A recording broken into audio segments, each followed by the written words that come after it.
नमस्कार, सुबह 9 बजे में बहुत स्वागत है आपका। मैं हूं आपके साथ अमृता चौरसिया। नजर हेडलाइंस पर। पाकिस्तान का राष्ट्रमंडल संसदीय बैठक में जम्मू कश्मीर के स्पीकर को बुलाने से इनकार। कहा, कश्मीर पर हमारे रुख पर पड़ेगा असर। भारत ने कहा, जगह नहीं बदली तो होगा बहिष्कार। कुपवाड़ा के तंगधार में आतंकियों और सेना के बीच मुठभेड़ जारी। एक जवान शहीद और 2 जख्मी। 4 से 5 आतंकियों ने की घुसपैठ। नीतीश कुमार ने बिहार में नए राज्यपाल की नियुक्ति पर उठाए सवाल। कहा, राज्य सरकार से नहीं किया गया परामर्श। बीजेपी की तीखी प्रतिक्रिया। नगा शांति समझौते से पहले पूर्वोत्तर के राज्यों से होगी चर्चा। प्रधानमंत्री की मणिपुर और नागालैंड के मुख्यमंत्रियों से मुलाकात। बीजेपी और कांग्रेस का एक दूसरे पर आरोप। व्यापम मामले में सीबीआई ने दर्ज की 5 नई एफआईआर। 36 से अधिक आरोपियों के नाम। अब तक 53 मामले दर्ज।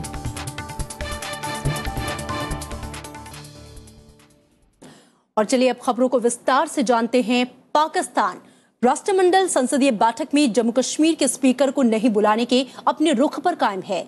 प्रधानमंत्री नवाज शरीफ के विदेश मामलों और राष्ट्रीय सुरक्षा सलाहकार सरताज अजीज ने कहा कि कश्मीर एक विवादित क्षेत्र है और पाकिस्तान इसकी विधानसभा को मान्यता नहीं देता। सरताज अजीज ने कहा कि जम्मू कश्मीर विधानसभा के स्पीकर को न्योता देने से कश्मीर पर पाकिस्तान के रुख पर असर पड़ेगा। वहीं इस बारे में पूछे जाने पर केंद्रीय मंत्री निर्मला सीतारमण ने कहा कि सरकार लोकसभा स्पीकर सुमित्रा महाजन की राय के साथ सहमत है।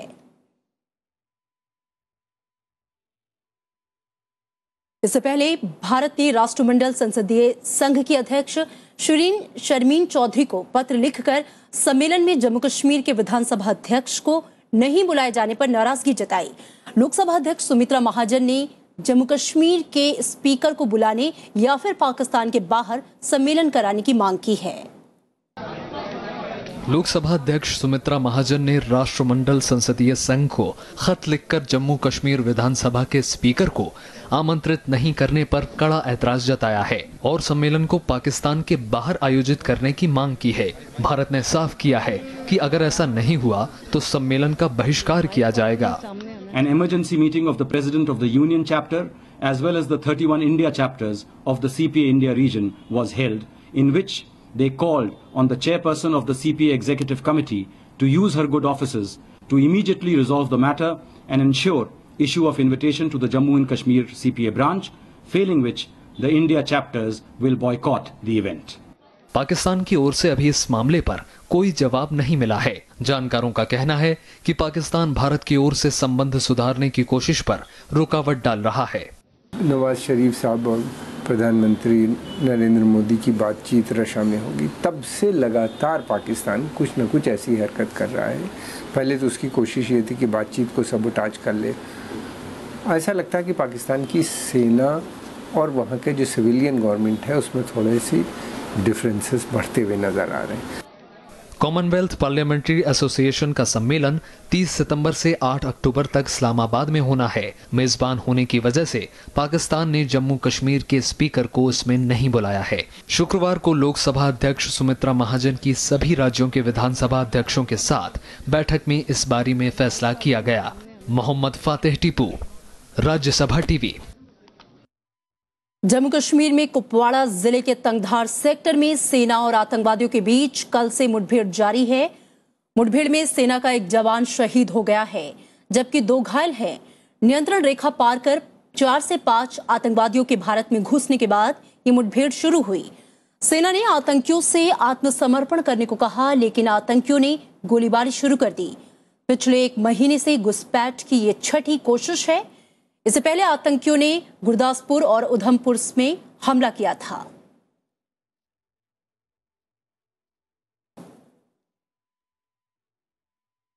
गृह मंत्री राजनाथ सिंह ने उधमपुर में एक पाकिस्तानी आतंकवादी के पकड़े जाने समेत जम्मू कश्मीर की मौजूदा स्थिति की समीक्षा की।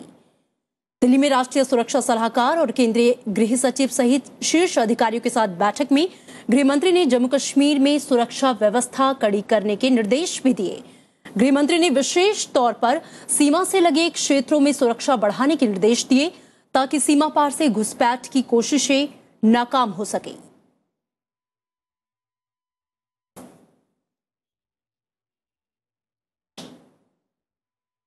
जम्मू कश्मीर की मौजूदा स्थिति की समीक्षा की जा सकती है। जांच एजेंसियां नावेद से पूछताछ के दौरान मिली सूचनाओं के आधार पर करीब 1 दर्जन लोगों की तहकीकात कर रही हैं।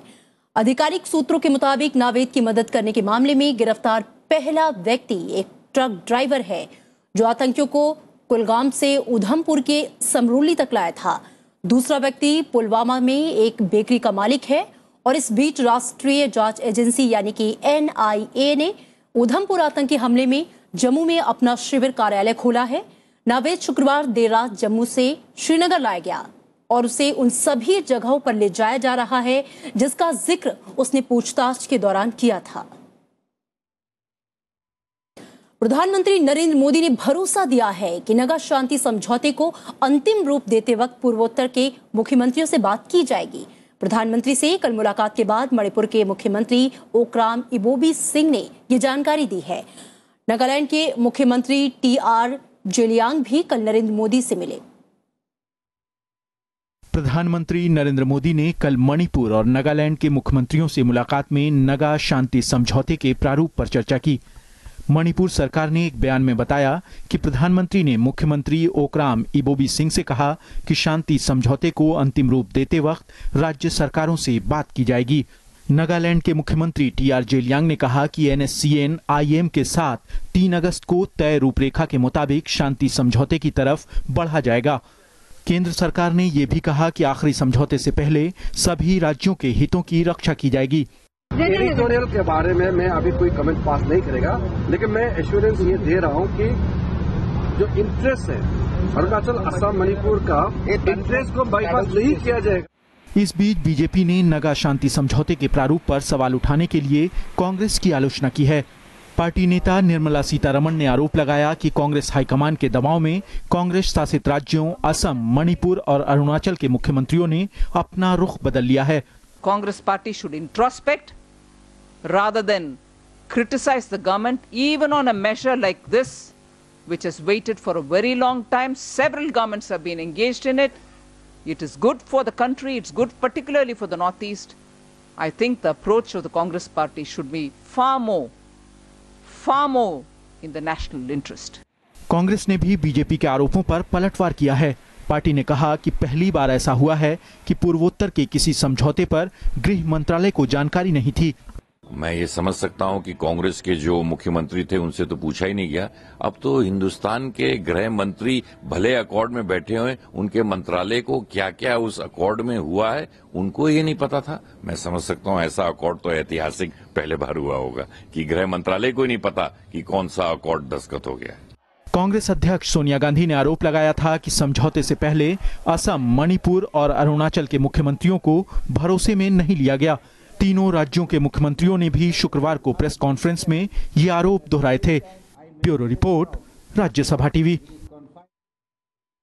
मणिपुर में प्रवासियों की बढ़ती संख्या को रोकने के लिए इन पर लाइन परमिट लागू करने को लेकर प्रदर्शन जारी है और इस बीच 8 जुलाई को प्रदर्शनकारियों को काबू करने में पुलिस कार्रवाई में एक छात्र की मौत के मामले में मणिपुर पुलिस के 5 कर्मियों को निलंबित कर दिया गया है। प्रदर्शनकारी राज्य के मूल निवासियों के संरक्षण के लिए राज्य विधानसभा में नया विधेयक लाने की मांग कर रहे थे। राज्य के अलग अलग हिस्सों में पिछले 1 महीने से जारी प्रदर्शनों को काबू करने के लिए पुलिस कार्रवाई में कई प्रदर्शनकारी घायल हुए। इनर लाइन परमिट के जरिए भारतीय नागरिक को संरक्षित या प्रतिबंधित इलाके में सीमित समय के लिए यात्रा करने की मंजूरी दी जाती है। मणिपुर के मुख्यमंत्री ओक्राम इबोबी सिंह ने 15 जुलाई को 3 महीने के भीतर इनर लाइन परमिट पर बिल लाने का भरोसा जताया था। साथ ही विधानसभा से मणिपुर आगंतुक और प्रवासी कामगार विधेयक वापस ले लिया था। हमारे मणिपुर छोटा देश में भी बहुत ज्यादा लोग नहीं रह सकते, तो अगर ILP लगता है तो फिर एक लिमिट बन जाएगा कि हाँ इतने मतलब जो बाहर से आए हैं उनका एक कार्ड बनेगा और उस आधार पर रहेंगे। संसद के मॉनसून सत्र का आखिरी सप्ताह कल से शुरू हो रहा है। ऐसे में बीजेपी ने कांग्रेस से अपील की है कि वो आर्थिक सुधारों से जुड़े बिल को पारित कराने में मदद करे, लेकिन कांग्रेस का कहना है कि देश के ज्वलंत मुद्दों से मुंह नहीं मोड़ा जा सकता। बीजेपी ने उम्मीद जताई है कि कांग्रेस आर्थिक सुधारों से जुड़े बिलों की अहमियत समझकर इन्हें पारित कराने में मदद करेगी। पार्टी नेता और वाणिज्य मंत्री निर्मला सीतारमण ने कहा कि जीएसटी जैसे बिल पर कांग्रेस के वित्त मंत्रियों ने भी काम किया है। उन्होंने कहा कि सरकार संसद को सुचारू रूप से चलाने के लिए हर मुमकिन कोशिश कर रही है। GST bill is something even which the Congress finance ministers had worked. Two of the Congress finance ministers had worked on it. I'm sure the Congress party would understand the importance of these bills and get back to the House, participate in the discussions and help pass the bill. Congress ने सरकार के इस प्रस्ताव को सिरे से खारिज कर दिया है। पार्टी प्रवक्ता आरपीएन सिंह ने कहा है कि ललित मोदी और व्यापम जैसे मुद्दों पर कांग्रेस जनता की आवाज उठा रही है। जो देश के हक की चीजें हैं उनके लिए हम क्यों नहीं आवाज उठाएंगे, और हम पार्लियामेंट को रोकने की बात कभी भी नहीं चाहते और ना कभी करना चाहते हैं। पर जो मुद्दे हैं इस देश को, हमने पिछले बार जितने बिल थे सब पास किए थे, नहीं किए थे। अगर पर जो मुद्दे इस देश के हैं, ये लैंड बिल चाहते थे पास करना, हम कैसे पास करते जब किसानों का हक मारा जा रहा है। मॉनसून सत्र में ललित मोदी विवाद और व्यापम मसले पर सरकार और विपक्ष के बीच गतिरोध बना हुआ है। कांग्रेस विदेश मंत्री सुषमा स्वराज के साथ ही राजस्थान और मध्य प्रदेश के मुख्यमंत्रियों का इस्तीफा मांग रही है, लेकिन सरकार इसके लिए तैयार नहीं है। Bureau report, Rajya Sabha TV. फिलहाल यहाँ पर रुकेंगे एक छोटे से ब्रेक के लिए। ब्रेक के बाद स्वागत है आपका। आगे बढ़ेंगे। बिहार के मुख्यमंत्री नीतीश कुमार ने बीजेपी नेता रामनाथ कोविंद को नया राज्यपाल नियुक्त किए जाने पर ऐतराज जताया है। इस बीच राज्य में सत्तारूढ़ जेडीयू ने केंद्र पर आरोप लगाया कि वो बिहार सरकार को अस्थिर करने की कोशिश कर रहा है। वहीं जेडीयू की गठबंधन सहयोगी आरजेडी ने भी नए राज्यपाल की नियुक्ति का विरोध किया है। बिहार के नए राज्यपाल रामनाथ कोविंद की नियुक्ति के साथ ही विरोध शुरू हो गया है। मुख्यमंत्री नीतीश कुमार ने कोविंद को नया राज्यपाल नियुक्त किए जाने पर नाखुशी जताई है। उन्होंने कहा कि ये नियुक्ति उनसे सलाह मशवरे के बगैर की गई और राज्यपाल की नियुक्ति की सूचना उन्हें मीडिया के जरिए मिली। जेडीयू महासचिव केसी त्यागी ने केंद्र सरकार पर सहकारी संघवाद की भावना और सरकारी आयोग की सिफारिशों के खिलाफ काम करने का आरोप लगाया। आरजेडी प्रमुख लालू प्रसाद ने नए राज्यपाल की नियुक्ति का विरोध करने की बात कही है।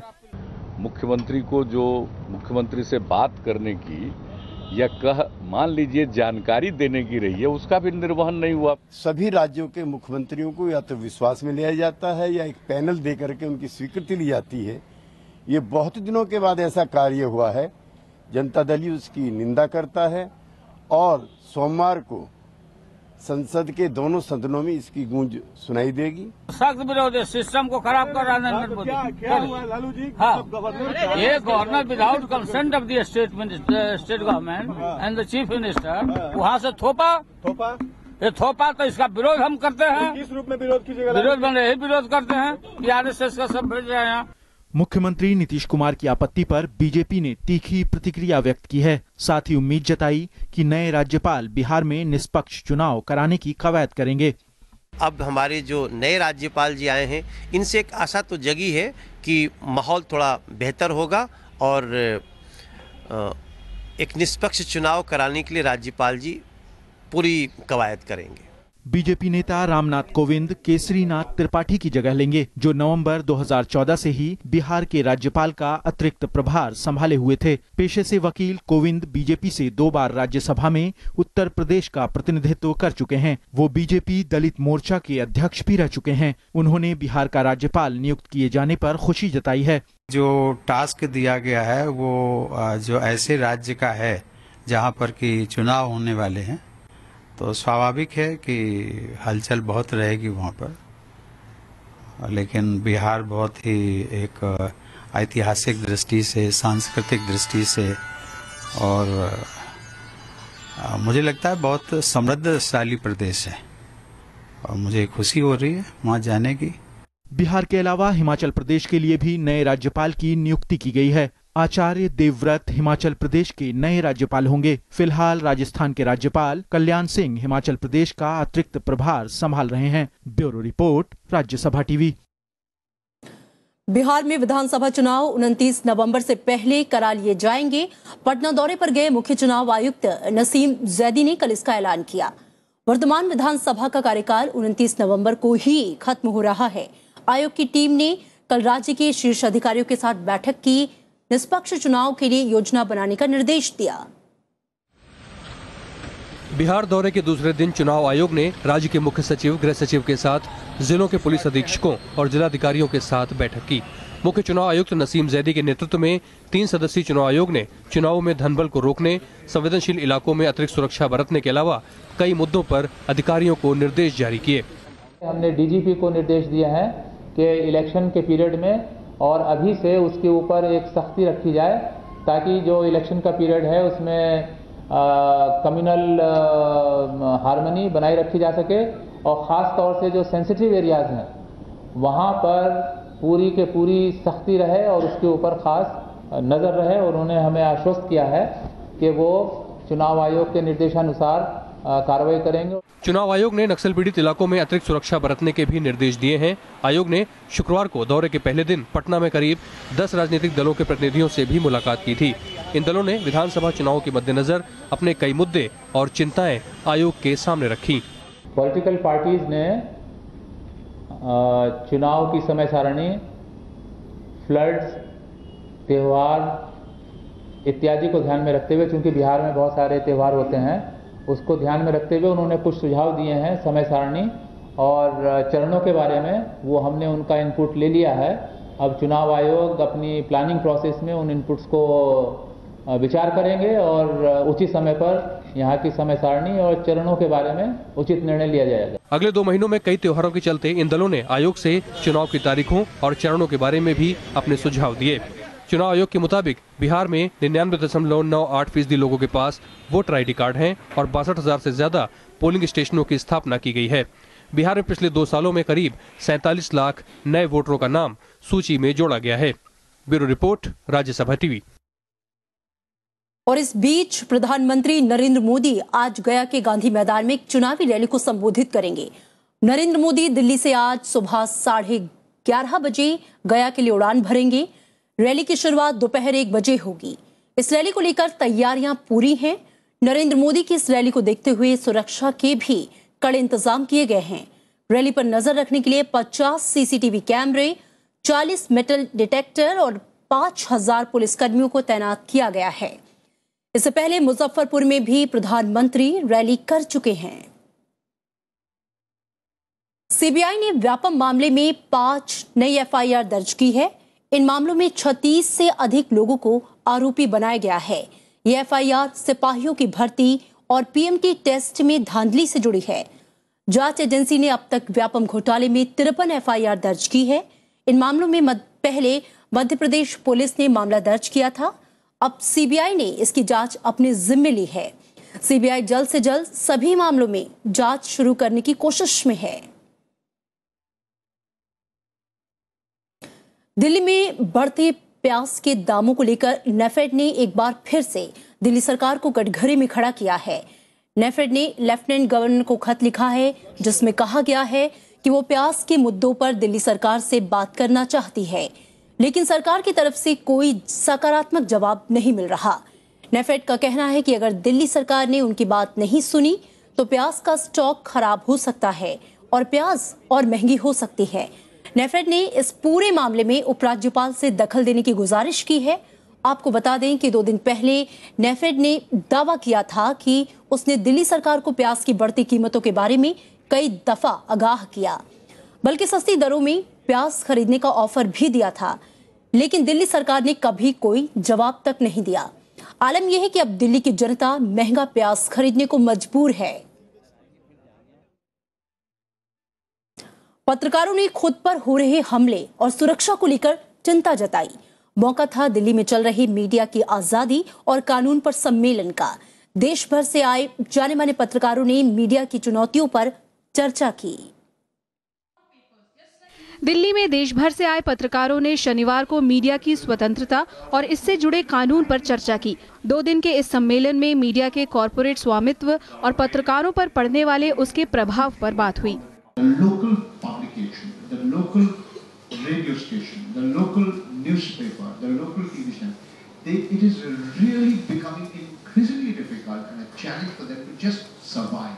सम्मेलन में पत्रकारों पर हमले और उत्पीड़न के अलावा आपराधिक मानहानि और यौन उत्पीड़न के मसले पर बातचीत हुई। आत्ममंथन नहीं करते। Do we discuss this even within journalists? But how often are you offered free rides, junkets, etc.? I mean, the name of journalists has been sullied by these practices. Why are they called prostitutes and paid news? I find this abuse of journalists is extremely offensive. V Vikram Rao ने social media की आजादी की वकालत की। सम्मेलन में पत्रकारों को समान मेहनताना और सुरक्षा पर जोर दिया गया। स्मृति रस्तोगी, राज्यसभा टीवी। झारखंड में 5 आदिवासी महिलाओं की डायन बताकर हत्या कर दी गई। कजिया गांव में हुई इस घटना के बाद तनाव बना हुआ है। पुलिस ने अब तक इस मामले में 27 लोगों को गिरफ्तार किया है।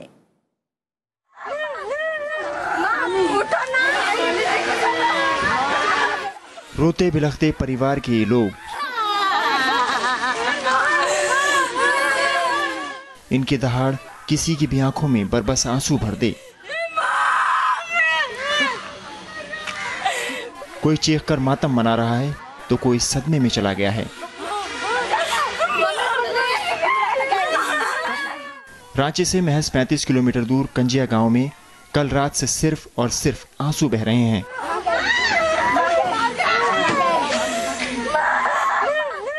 आरोप है कि गांव के कुछ दबंगों ने 5 महिलाओं को घर से जबरन उठा लिया और फिर डायन बताकर उन्हें लाठी भाला और पत्थर से पीट पीट कर मार डाला। 2-4 आदमी को हम संभालने के लिए हम अटका दिए, किंतु उतना आदमी को अटकाने नहीं सके। सबको तो अटका नहीं पाए। दूसरा आदमी आके घुस गया, उसके बाद में खसीट के वहीं से मारना पीटना शुरू कर दिया। गांव की पंचायत का आरोप है कि हाल ही में कुछ बच्चों की मौत इन महिलाओं के जादू टोने की वजह से हुई है। गांव वालों का कहना है कि डाइट में सही थी, इसी के लिए लोग मतलब एक एक करके लेकर आए और सबको पारी से सबका मर्डर कर दिया। उधर पुलिस मामले की जांच में जुट गई है। 5 महिलाओं को ग्रामीणों में से कुछ लोगों ने लाठी डंडे से मारपीट कर उनकी हत्या कर दिया। हाँ, इस मामले में अभी तक 21 लोगों की गिरफ्तारी हो चुकी है। 21। राजधानी से महज 35 किलोमीटर दूर इस घटना ने कई सवाल खड़े कर दिए हैं। आंकड़ों की माने तो झारखंड में साल 2000 से लेकर अब तक 400 महिलाओं को डायन बताकर मार दिया गया। अकेले साल 2013 में 54 महिलाओं की हत्या इसी आरोप में कर दी गई। नेशनल क्राइम रिकॉर्ड ब्यूरो की रिपोर्ट तो यहां तक कहती है कि साल 2000 से लेकर 2012 तक देश में 2000 से ज्यादा महिलाओं को डायन बताकर मौत के घाट उतार दिया गया। Bureau report, Rajya Sabha TV. आज जापानी शहर नागासाकी पर परमाणु हमलों की 70वीं वर्षगांठ है। जापान के लोग इस त्रासदी के शिकार लोगों को श्रद्धांजलि दे रहे हैं। साथ ही परमाणु हथियारों को खत्म करने की अपील की जा रही है। जापान के हिरोशिमा पर एटमी हमले के 3 दिन बाद यानी कि 9 जुलाई 1945 को दूसरा बम नागासाकी पर गिराया गया था। इसके बाद मची तबाही जापान और इंसानियत को गहरी चोट दे गई। ये मानव जाति के इतिहास में परमाणु हथियारों का सबसे पहला इस्तेमाल था, जो सैन्य दस्तों और सैन्य अड्डों पर नहीं बल्कि रिहायशी कस्बों पर गिराए गए थे। हिरोशिमा हमले में करीब 1,40,000 लोग मारे गए थे। इसके 2 दिन बाद नागासाकी में हुए परमाणु हमले में करीब 10,000 लोग मारे गए। हिरोशिमा और नागासाकी की त्रासदी ने पूरी दुनिया को हिलाकर रख दिया।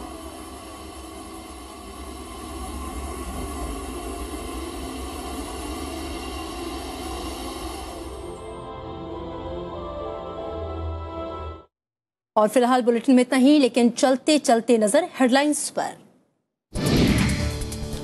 पाकिस्तान का राष्ट्रमंडल संसदीय बैठक में जम्मू कश्मीर के स्पीकर को बुलाने से इनकार। कहा, कश्मीर पर हमारे रुख पर पड़ेगा असर। भारत ने कहा, जगह नहीं बदली तो होगा बहिष्कार। कुपवाड़ा के तंगधार में आतंकियों और सेना के बीच मुठभेड़ जारी। 1 जवान शहीद और 2 जख्मी। 4 से 5 आतंकियों ने की घुसपैठ। नीतीश कुमार ने बिहार में नए राज्यपाल की नियुक्ति पर उठाए सवाल। कहा, राज्य सरकार से नहीं किया गया परामर्श। बीजेपी की तीखी प्रतिक्रिया। नगा शांति समझौते से पहले पूर्वोत्तर के राज्यों से होगी चर्चा। प्रधानमंत्री की मणिपुर और नागालैंड के मुख्यमंत्रियों से मुलाकात। बीजेपी और कांग्रेस का एक दूसरे पर आरोप। व्यापम मामले में सीबीआई ने दर्ज की 5 नई एफआईआर, 36 से अधिक आरोपियों के नाम, अब तक 53 मामले दर्ज।